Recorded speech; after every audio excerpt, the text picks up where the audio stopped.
this is proof that she's describing the qualities of a spoiled 13-year-old brat. For this next part, now that we've looked at the first episode of Rings of Power, we just wanted to answer the quick question of, and it's not so quick, I know, nothing is quick with us, but we wanted to answer the question of, why do we care so much? What is it about Rings of Power? Normies, if you want to call them that, I'll refer to, like, I have some extended family members that watched this, and they said the first season. I haven't got the reaction to the second season yet, any part of it. Then they watched the first season. They're like, yeah, it was all right. Like, I don't know why you're so mad about it. It's just, it seemed like a normal show, and it was not that interesting. It was a little dry, but they didn't see the problem. And there are some people on the internet who also criticize us for being so negative about Amazon's treatment of this subject matter, the Second Age and Third Age early Third Age, but especially Second Age subject matter. And so I wanted to talk about this and with you and get your thoughts on this. But basically, I was thinking a lot about why it is that the Rings of Power's treatment bothers me and what it falls into. And let me give you the punchline first. I think the Rings of Power, their treatment of Tolkien's work, amounts to fan fiction.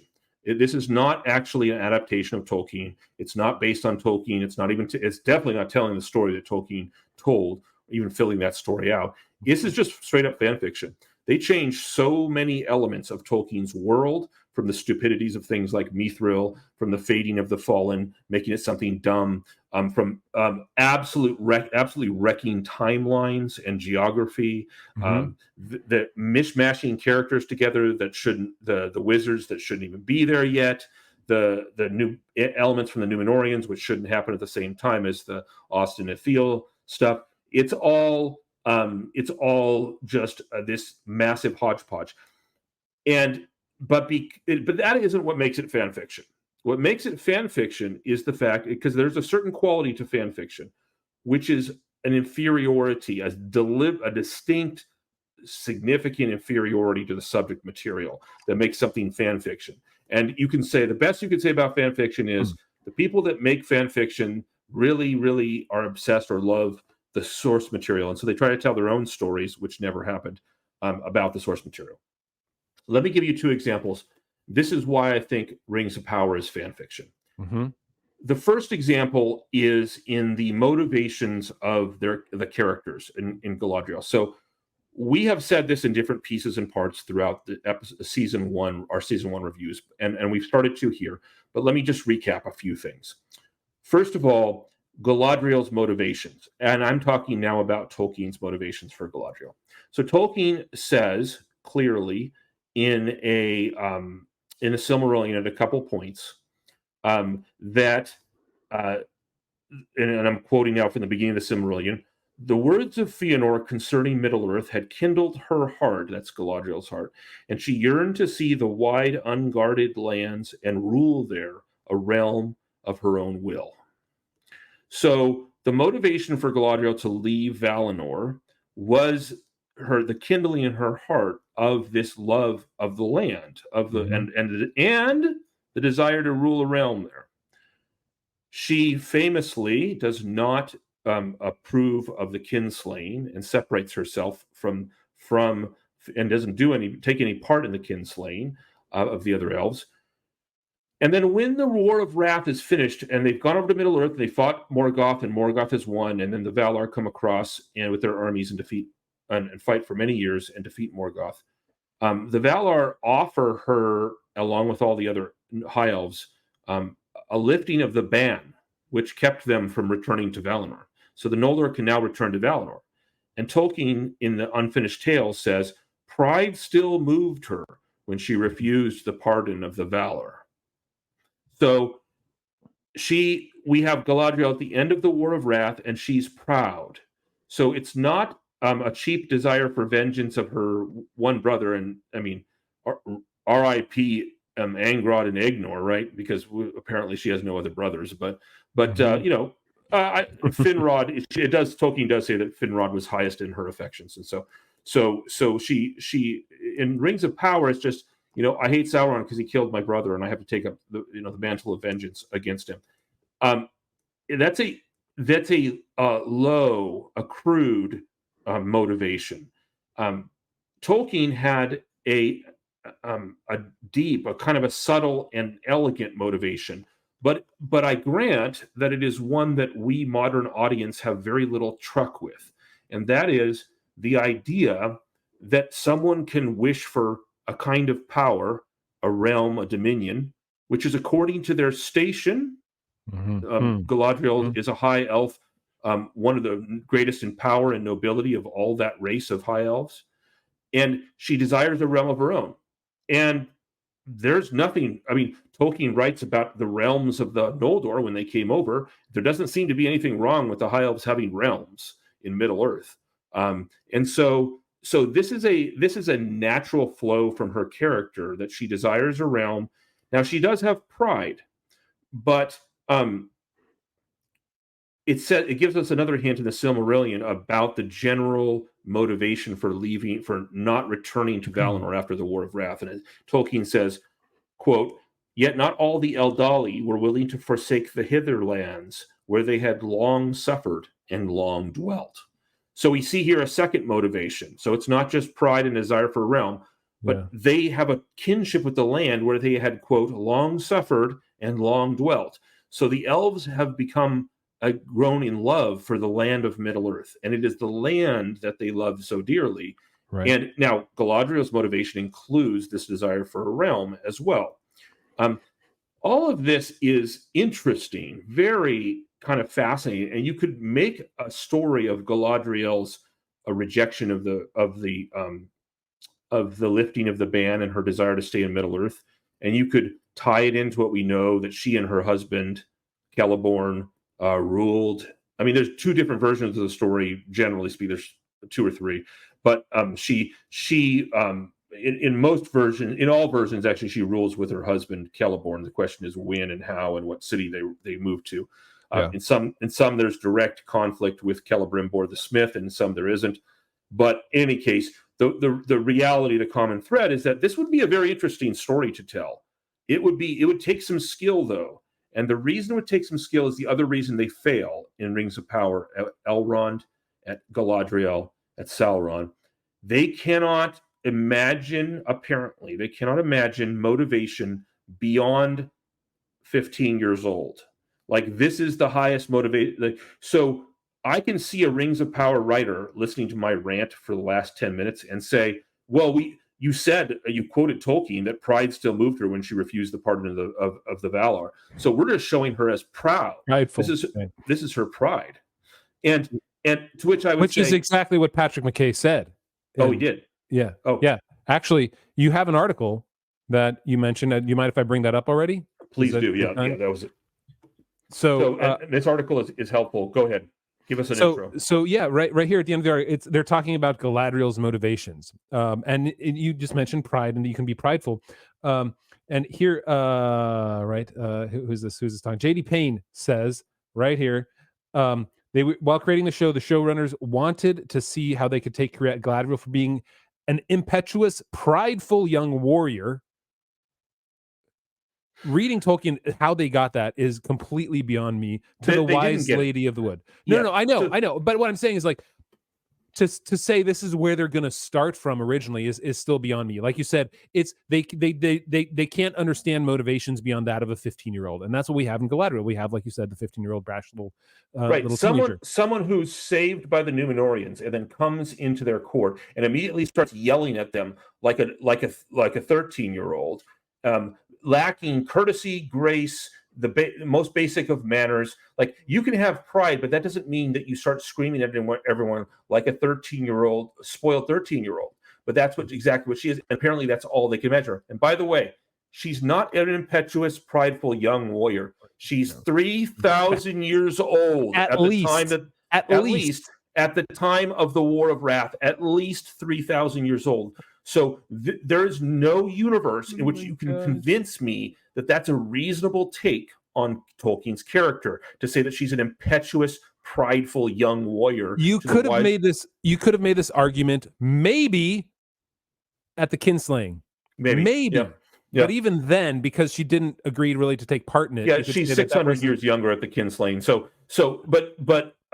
Well, she's 600 literal. years younger if we're saying this is at the beginning of the Second Age. Oh, you're right. It might be 1,200 years younger. Okay, yeah. 1,500. It could be 2,100 years younger. Oh, if you're thinking 1,600. 1,500. I'm thinking about 1,500 is when the Rings of Power. If we just say that that's when the Rings of Power were forged. Yeah, if you're presuming that's the year they're tagging it in, it seems like it's closer to the War of Wrath, but maybe not. Maybe you're right. Maybe it's been 1,000 years, 1,500 years. In any case, she's pretty old. She would have experienced a lot. She's met a lot of people. Well, she has literally watched a cataclysm tear apart the world. She's seen the desire for the Cimmerals rip apart her entire people and bring them doom. She has watched the return of the Valar. There's no prideful young warrior left, okay? Impetuous, prideful. There's pride, but not of an impetuous young warrior. Yeah. And she was taught by a Maiar about what it means to be powerful and what it means to protect people. Exactly. So in the Rings of Power, we have crude motivation. I want vengeance, personal vengeance, and we have the immature spirit. Right. In Tolkien, we have a deep and subtle motivation. We have a love of the wide lands. We have desire to exercise her talents and to rule a realm. We have a pride in her people and her person, yes, but we have elegance and maturity. We have a queen. By the time of the crafting of the rings, a queen, and so this is a complete bastardization. That's why this is fan fiction. The other thing that we mentioned in the first part of this of our review of episode 1 was her own the fading of the Eldar. But before we get there, can you bring that up again?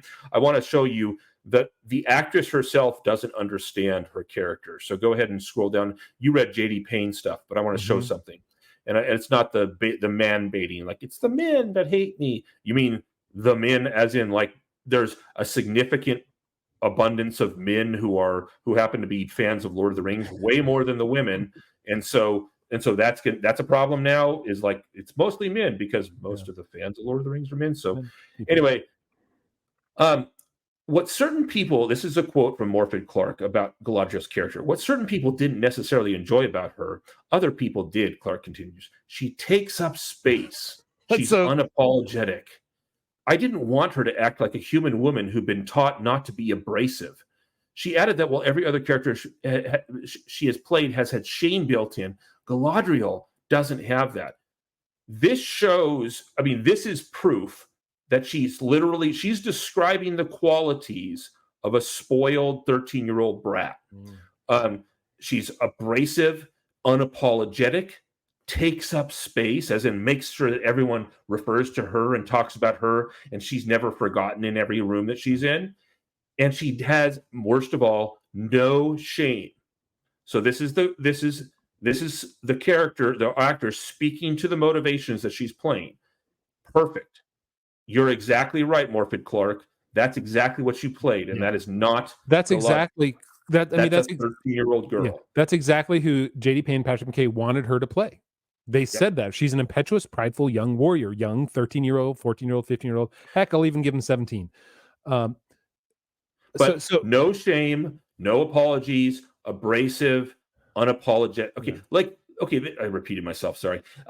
This is the picture of deep fanfic immaturity. This is the perfect kind of thing. One of the things people do in fan fiction is they take characters that Tolkien wrote and they make them say things that Tolkien's character would never say, but that they personally want the character to say. And that's the nature of fan fiction. Is like, I'm going to make the characters, famously, I'm going to make Frodo and Sam gay. I'm going to have them talk in about their love for each other in homosexual terms. There and plenty of other fan fiction that isn't quite that egregious, but the point is they make them say things that the writer themselves or the fan wishes they had said. But most of the time it has no. It would never have been said by the actual character. So what would you say is what are the defining characteristics of fan fiction? I heard two things. One is that it is inferior to the source material, and two is that it really changes the source material or is not a part of the source material. Right. Is there anything else you would say that makes the Rings of Power fan fiction and makes everything else fan fiction? Yeah. So No, I think those are the key. Those are the keys. But I guess there's a third point, which is that it always cheapens the source material. So it's not a master writer taking another master. Like if Lewis had taken a character from Tolkien's world and after reading Lord of the Rings had written about the further adventures of Legolas and Gimli or something like that, as they, they after the War of the Ring, what he would write would probably be considered somewhat fan fiction, but he's a master writer, so he would be able to inhabit the characters in a way that would give honor to Tolkien. The distinguishing mark of fan fiction is that the writer's talent is so low in comparison to the original writer's talent. They have so little ability to imagine what the characters might have said in an alternate scenario. They create an alternate scenario, and then the characters themselves end up just sounding cheap and fake because they lack the ability, and this goes to the second point that you said, they don't understand the world. They don't understand the motivations of the character. So they inject their own motivations, which are invariably immature and cheap. And then finally, aside from the second kind of evidence of a similar kind of thing with this, not Galadriel, but is one we touched on, which is the fading of the Eldar. I want to read a passage from Tolkien's letter 154, where he talks about how the elves are not completely good. And this is Tolkien's. This relates to the fading of the fading of the Eldar later on. But here's the connection. He says in letter 154, but the elves are not wholly good or in the right, not so much because they had flirted with Sauron. Well, if he only knew the flirting with Sauron that goes on with Rings of Power. Not so much because they had flirted with Sauron, as because with or without his assistance, they were, and he puts in quotes, embalmers. They wanted to have their cake and eat it, to live in the mortal, historical Middle-earth because they had become fond of it, and perhaps because they had there the advantages of a superior caste. And so they tried to stop its change and history, stop its growth, keep it as a pleasuance, something you just enjoy for your own pleasure. Even largely a desert where they could be artists, and they were overburdened with sadness and nostalgic regret. And that's part of the fading, is that sadness and nostalgic regret. And so what Tolkien's describing is that he says the elves aren't the essence of everything good. They make a mistake, which is they try too much to hold on to the goodness of the world. They try to live in it and be lords of it, and also keep it from changing. And that's literally what the Three Rings do in Tolkien's own words. They preserve. That's why Imladris is preserved as this elven haven of beauty and light. Lothlorien, same way. The Ring of Fire is different. It's meant for action, and so it travels. Gandalf takes it amongst all the peoples of Middle Earth. But the other two rings they preserve and protect, and they hold the world in stasis. Lothlorien is held in stasis. This is land outside of time. This is I think this alone. This is a really interesting dynamic in Middle Earth, in Tolkien's world. You have these people who are stuck in the world. They love it, but they're stuck, and they feel that they're stuck in Middle Earth, right? They have a longing to leave, but they never can. They look at men and they say, you have the gift of death, right? Death is a gift. And they long for that in a way because they realize that they don't know where the men go, but they get to essentially somehow go to where Iluvatar is. That's kind of what they're hinting at. But then they're not trapped on this world the way Galadriel felt she was trapped in Valinor, right? And she had to leave, right? And then you also have the Númenóreans who are kind of in between. They have long-lived lives, but they are slowly reverting into this like they are what the elves, if you took the possible worst elves that they would be, that we long for long life in the same that we long for death, right? There's a longing that neither of them can quench. And to lean into those motivations for those two races, the Númenóreans and the elves, with the men kind of being caught in between, that would have been far more interesting. And that would have been, it wouldn't have cheapened the original work, right? And what they've done is they've cheapened it by saying oh no, there's this goo that's taking over Middle Earth, and the elves are there to protect them because the elves are this cool, powerful race that create these rings, and they have crazy powers that we don't know about, but somehow they do, and they infuse these rings into them. I mean, who knows, right? So they cheapened the entire thing, but they could have leaned into those motivations, created a really interesting dynamic between the races. But maybe they wouldn't have been allowed to do that because that's racism. The elves and the humans. But they don't have, they, like you said, that would have been interesting. That would have been good, but they don't have the writing chops to do it. They hired the worst possible writers who don't understand anything beyond a 15-year-old's motivation, which makes it fan fiction. And I will tell you, Michael, I have a lot of experience with fan fiction. In the years of the release of Peter Jackson's films, 2000, 2001, 2002, 2003, 2004, right around there, we had probably about 10,000 articles submitted of fan fiction to theonering.com. Now I've gotten rid of a lot of those. You can't really find them on the site anymore. But people would submit these things. This was their sort of, love letter. We had to remove a lot of it because it was quote / fiction between. We just like, if you went that far afield and made Frodo and Sam lovers, we're not even going to let you have a spot at the table here. But yeah, people would love it. They would write their own lays. They would have their own stories. There were like 12 chapter long tales, but it was out of a desire, and they knew it was fan fiction, right? This wasn't going to be made into something. We don't have $1 billion behind it. But they're trying to say that having that sort of that sort of wood behind the arrow makes it not fan fiction now. And you're right. I think I like those three things. It's inferior and it cheapens the source material. They inject their own motivations into the original work. Those three. It's inferior. It cheapens it because it's inferior, and because they don't know how to write like the original author does, and so all they do is they inject their own motivations into it. That's what makes it fan fiction. Right. And so just you end up using the names like Galadriel and Elrond. They go back to the book, you mean? Right. You go back to the book to find the names, but that's it. But the characters that people experience when they watch your show or read your fan fiction, watch your fan fiction or read your fan fiction, are not indeed. These are not the characters of that Tolkien wrote.